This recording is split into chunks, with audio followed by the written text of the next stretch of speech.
Easy ആയിട്ടൊരു sandwich റെഡിയാക്കി എടുക്കാം. അതെങ്ങനെയാണ് ചെയ്യുന്നതെന്ന് നോക്കിയിട്ട് വരാം. സാൻഡ്വിച്ച് ഉണ്ടാക്കാനുള്ള ഇൻഗ്രീഡിയൻസ് എല്ലാം തന്നെ എടുത്ത് വെച്ചിട്ടുണ്ട്. ഒരു ക്യാരറ്റ് നീളത്തിൽ അരിഞ്ഞു വെച്ചിട്ടുണ്ട്. കൂടെ തന്നെ ഒരു ക്യാബേജ് നീളത്തിൽ അരിഞ്ഞിട്ടുണ്ട്. ക്യാബേജ് താല്പര്യമില്ലാത്തവർക്ക് വേണമെങ്കിൽ ലെറ്റ്യൂസ് യൂസ് ചെയ്യാം. കൂടെ തന്നെ ഒരു പകുതി തക്കാളിയും പകുതി കുക്കുംബറും അരിഞ്ഞെടുത്തിട്ടുണ്ട്. പിന്നെ ഞാൻ കുറച്ച് ചിക്കൻ വറുത്തിട്ടെടുത്തിട്ടുണ്ട്. ചെറുതായിട്ട് കട്ട് ചെയ്തിട്ടാണ് ചിക്കൻ വറുത്തെടുത്തേക്കുന്നത്. പിന്നെ കുറച്ച് മയോണൈസും കൂടി എടുത്ത് വെച്ചിട്ടുണ്ട്. ഞാനിതൊരു ഹോം മെയ്ഡ് ആയിട്ട് തന്നെ പ്രിപ്പയർ ചെയ്തെടുത്തതാണ്. മുട്ട വെച്ചിട്ടും പാൽ വെച്ചിട്ടും മയോണൈസ് എങ്ങനെ റെഡിയാക്കാം എന്നുള്ളതിന്റെ വീഡിയോ ഞാൻ ഓൾറെഡി അപ്ലോഡ് ചെയ്തിട്ടുണ്ട്. കാണാത്തവരുണ്ടെങ്കിൽ കണ്ടു നോക്കുക. അതിന്റെ ലിങ്ക് ഞാൻ ഡിസ്ക്രിപ്ഷൻ ബോക്സിലും മുകളിൽ കാർട്ടിലും കൊടുത്തേക്കാം. പിന്നെ ആവശ്യത്തിനുള്ള ബ്രെഡും കൂടി എടുത്തിട്ടുണ്ട്. ഇനി നമുക്ക് സാൻഡ്വിച്ച് റെഡിയാക്കാനുള്ള മിക്സ് റെഡിയാക്കി എടുക്കാം. ആദ്യം തന്നെ നമ്മൾ എടുത്ത് വെച്ചേക്കുന്ന പച്ചക്കറികളും ചിക്കനും എല്ലാം കൂടെ ഒരു ബൗളിലേക്ക് മാറ്റി കൊടുക്കുവാണേ.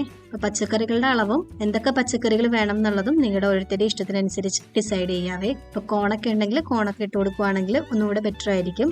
സവാള ഇട്ട് കൊടുക്കുന്നവർക്ക് സവാള ഇട്ട് കൊടുക്കാം. കുക്ക് ചെയ്യാണ്ട് കഴിക്കാൻ പറ്റിയ എന്തൊക്കെ പച്ചക്കറികളാണോ അതെല്ലാം നമുക്ക് ഈ സമയത്ത് ഇട്ട് കൊടുക്കാം. അപ്പൊ ഞാൻ ഇത്രേ ഇട്ട് കൊടുക്കുന്നുള്ളൂ. ഇനി ഇതിലേക്ക് തന്നെ മയോണൈസും കൂടി ഇട്ട് കൊടുക്കുവാണ്. അപ്പം മയോണൈസ് ആവശ്യത്തിനുള്ളത് നിങ്ങളുടെ ഓരോരുത്തരുടെയും ആവശ്യത്തിനനുസരിച്ച് ഇട്ട് കൊടുക്കാം കേട്ടോ. നന്നായിട്ട് തന്നെ ഒന്ന് മയോണൈസും പച്ചക്കറികളെല്ലാം കൂടെ തന്നെ മിക്സ് ചെയ്ത് കൊടുത്തിട്ടുണ്ട്.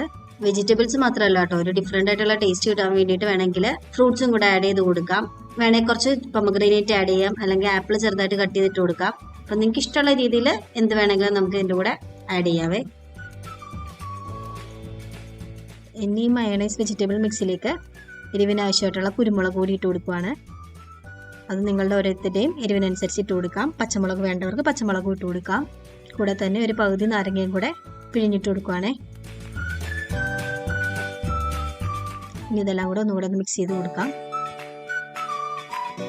ഇനി ഈ മിക്സ് നമുക്ക് ബ്രെഡിലേക്ക് സ്പ്രെഡ് ചെയ്ത് കൊടുക്കാം. അതിന് മുന്നായിട്ട് തന്നെ കുറച്ചും കൂടെ മയോണൈസ് ബ്രെഡിലേക്ക് സ്പ്രെഡ് ചെയ്ത് കൊടുക്കുവാണേ. ഇത് ഓപ്ഷനിലാണ്, നിങ്ങൾക്ക് താല്പര്യമുണ്ടെങ്കിൽ മാത്രം ചെയ്ത് കൊടുത്താൽ മതിയാവും. ഇനിയിപ്പോൾ ബ്രെഡ് ഒന്ന് ടോസ്റ്റ് ചെയ്തിട്ട് വെജീസ് സ്പ്രെഡ് ചെയ്ത് കൊടുത്താൽ മതിയെങ്കിൽ ബട്ടർ യൂസ് ചെയ്ത് ആദ്യം തന്നെ ഒന്ന് ബ്രെഡ് ടോസ്റ്റ് ചെയ്തെടുക്കാം. അതിനുശേഷം മയോണൈസ് സ്പ്രെഡ് ചെയ്തിട്ട് ബാക്കി വെജിറ്റബിൾസ് വെച്ച് കൊടുക്കാം. ഇതിൻ്റെ മുകളിലായിട്ട് കുറച്ച് സോസും കൂടി ഇട്ട് കൊടുക്കുവാണ്. ഇത് ഓപ്ഷനിലാണ്, നിങ്ങൾക്ക് താല്പര്യമുണ്ടെങ്കിൽ മാത്രം ഇട്ട് കൊടുത്താൽ മതിയാവും. സോസ് ഇട്ട് കൊടുക്കുമ്പോഴേക്കും ഒരു പ്രത്യേക ടേസ്റ്റ് ഉണ്ടാവും. പിന്നെ നിങ്ങൾക്ക് ഈ സമയത്ത് വേണമെങ്കിൽ ചീസ് വെച്ച് കൊടുക്കണമെങ്കിൽ ചീസ് വെച്ച് കൊടുക്കാം. സവാള കട്ട് ചെയ്ത് സ്ലൈസ് ആക്കി വെച്ച് കൊടുക്കണമെങ്കിൽ അങ്ങനെ വെച്ച് കൊടുക്കാം. സാൻഡ്വിച്ച് നമ്മുടെ ഓരോരുത്തരുടെ ഇഷ്ടത്തിനനുസരിച്ച് അറേഞ്ച് ചെയ്യാം. ഞാനിവിടെ എക്സ്ട്രാ വേറെ ഒന്നും വെച്ച് കൊടുക്കുന്നില്ല. സിമ്പിൾ ആയിട്ടുള്ള ഒരു സാൻഡ്വിച്ചാണ് റെഡിയാക്കുന്നത്.